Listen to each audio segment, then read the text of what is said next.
പുതിയ power team കഴിഞ്ഞ തവണത്തെ പവർ ടീമിന്റെ കൂടെ വലിയ കടുത്ത നിയമങ്ങളൊന്നും തന്നെ കൊണ്ടുവന്നിട്ടില്ല കേട്ടോ. സാധാരണ നമ്മൾ വ്യക്തി ജീവിതത്തിൽ വീടുകളിലൊക്കെ ചെയ്യുന്ന കാര്യങ്ങളൊക്കെ ഒന്നുകൂടെ ഒന്ന് പഠിപ്പിച്ചെടുക്കുന്ന രീതിയിൽ മാത്രമാണ് പറഞ്ഞിരിക്കുന്നത്. അതായത് അവരവർ കിടക്കുന്ന ബെഡൊക്കെ രാവിലെ എഴുന്നേൽക്കുന്ന മുഴുവൻ വിരിച്ച് നല്ല വൃത്തിക്കാക്കി ഇടുക.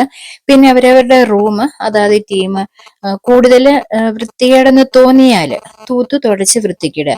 എന്തെങ്കിലും വൃത്തികേടായിട്ട് തോന്നിയാൽ ആ ടീമിന്റെ ക്യാപ്റ്റൻ ആയിരിക്കും പണിഷ്മെന്റ് കൊടുക്കുന്നത് ആ വീട്ടിലെ, അതായത് ആ ടീമിലെ അംഗങ്ങൾക്ക്. ഇപ്പൊ ഒരു ടീമിലുള്ള തണൽ ടീമിനെ ആരെങ്കിലും ഒരാൾ ബെഡ് വിരിച്ചില്ല, അങ്ങനെ ഉണ്ടെങ്കിൽ തണൽ ടീമിലെ ക്യാപ്റ്റൻ ആയിരിക്കും അതിന്റെ ശിക്ഷ കൊടുക്കുന്നത്.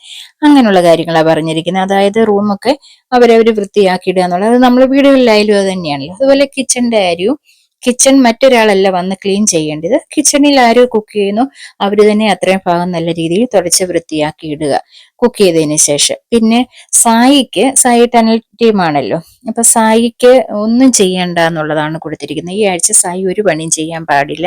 കാര്യം സായിക്ക് എന്തോ നടുവിന് എന്തോ ഡിസ്കിന് എന്തോ പ്രോബ്ലം വന്നു, അതുകൊണ്ട് ഒരു പണിയും ചെയ്യാൻ പാടില്ല എന്നുള്ള നിയമം അത് അവരുടെ എല്ലാം കൂടെ തീരുമാനമാണെന്ന് പറഞ്ഞു.